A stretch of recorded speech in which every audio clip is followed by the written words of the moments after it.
All right. That was a wonderful introduction. Thank you all so much. And it just kind of segues right in. So my name is Wanda Seaton, and I was in science for maybe about 14 years of working in the science field. And currently now I do web design, and I'm getting things together to launch a Christian clothing line.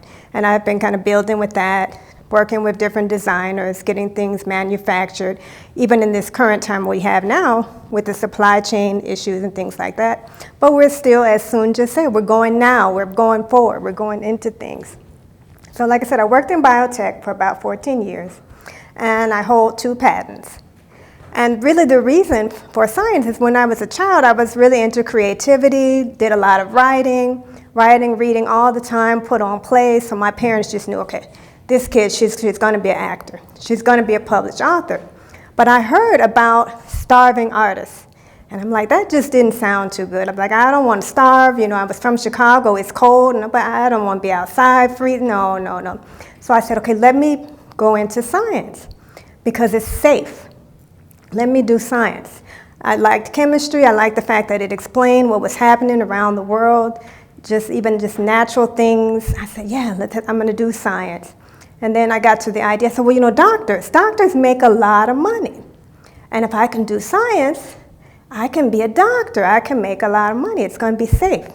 So then when I got to studying and got into science, I really enjoyed more the research. Anything that had to do with helping people, specifically getting people to not be sick, the diseases that were plaguing humanity. I just wanted to solve it all. I wanted to create a cure. I wanted to do those type of things.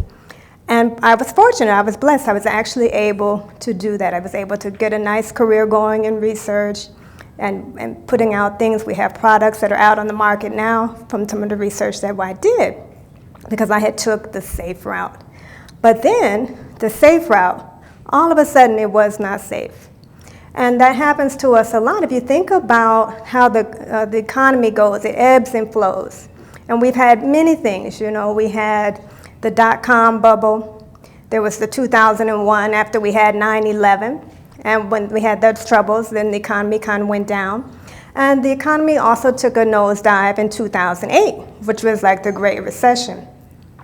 And so I was still working then, but around 2010 or so, I got laid off.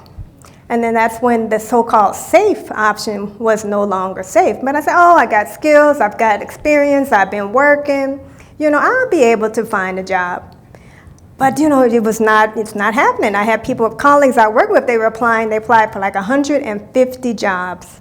And they got one interview out of that and eventually won. I mean, so do the math, the odds for that was just kind of terrible. So I was trying to think about this safety thing. And people, sometimes they say, oh, even to be an entrepreneur, you know, you're taking risks and it costs a lot of money. But is it really costing a lot of money? So let's think about this. Let's think about how much it actually costs you to work. Did anybody ever consider that? So even in the audience, kind of think about what are some of the expenses that you have when you go to your corporate job, your 9 to 5. And feel free to shout them out. Can't think of any? Okay, I'll get one. How about gas? Gasoline, I just looked it up because we're here in Utah. And last month, it was $3.99 a gallon for gasoline. So you figure you're going to fill up your tank to and from, back and forth to work. You have to fix the car. You have to maintain that. What about clothing? Because I used to work in corporate America, we had to dress a certain way. And if you were in the C-suite, you had to have your suits. You had to have your dry cleaning. How much is that costing? You know, those of you on Zoom, please feel free to chat and write down how much, you know, the expenses are. Just like really kind of consider that. And then what if you have children? Did you know that in the United States, the cost for daycare for 1 year for an infant can be like $12,000? So think about this. We're actually paying to work. Some jobs don't even allow you to park. You have to, like if you work in a metropolitan area, maybe a downtown, there's a fee. And even in my career in science, a lot of times I would work in hospitals and things like that. And we would pay maybe $50, $75 a month just for parking. So you got your clothing, you got your parking, you got your child care expenses. And anybody think of any others? Food. That's right, you got your lunch out, you have to eat with your friends and colleagues, and you've got to show up for these lunches because visibility is important. Even right now we have where people can work from home, but they constantly have these things now where you're moving your mouse every 5 minutes or every few seconds because you don't want it to be appearing that you're not working.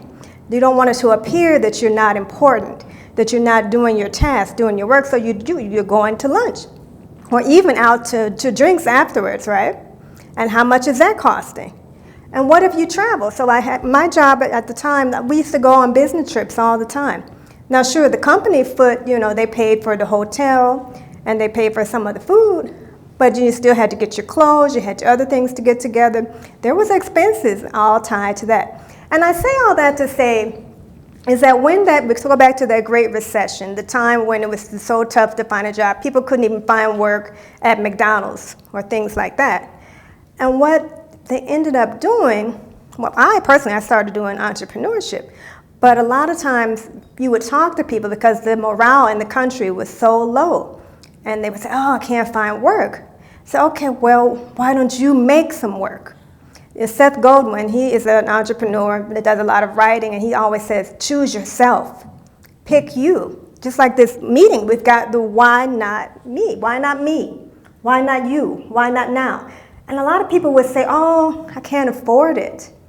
Really? We can't afford it? Look at how much money we were already paying to go work for someone else. And then they say, okay, well, where will I get the money? I'll tell you, when I started my very first business, I had just finished graduate school, and I didn't have a steady job. I had like a temp job. And I was working at a pretty famous pharmaceutical company. I'm not going to say who, but you all will know.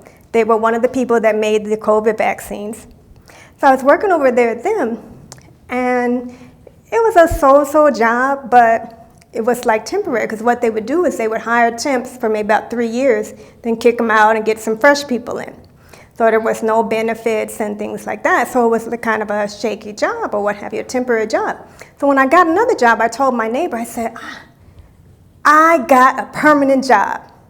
And he looked at me, older gentleman, lived on our block for years and years and years, and he said, sweetheart, there is no such thing as a permanent job.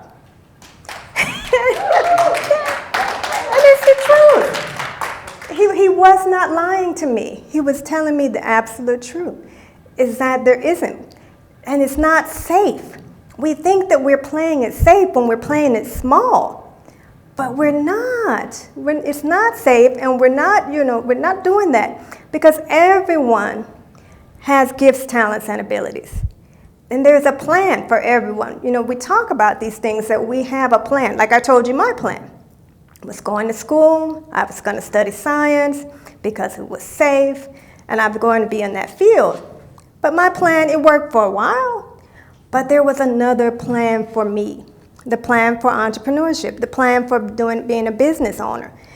And that's the thing about it, is that we have inside of us what we already need. Many of you all are already entrepreneurs. And you say, okay, now Wanda, wait, what are you talking about? So I flew here, and when we flew in, many people had suitcases. And those suitcases were on wheels. Now I'll tell you, I'm not going to tell you my age, but I'm going to tell you, some years ago when I went off to college, there were not a lot of suitcases with wheels. People were carrying those suitcases. And everybody would say, someone should invent a suitcase with wheels. So already there was an idea. There was an idea, and someone did. But what soon is saying, why not me? So why didn't I? I had that idea, but no, I was playing it safe. I was going to college. I was working for the 9 to 5. I was doing the corporate America. Now, if I had got a patent, because I've got some patents, all right, for the company. The company is still steady getting rich from my patents. But what if I had the patent for those wheels on those suitcases? Think about it. Why not me? Why not now?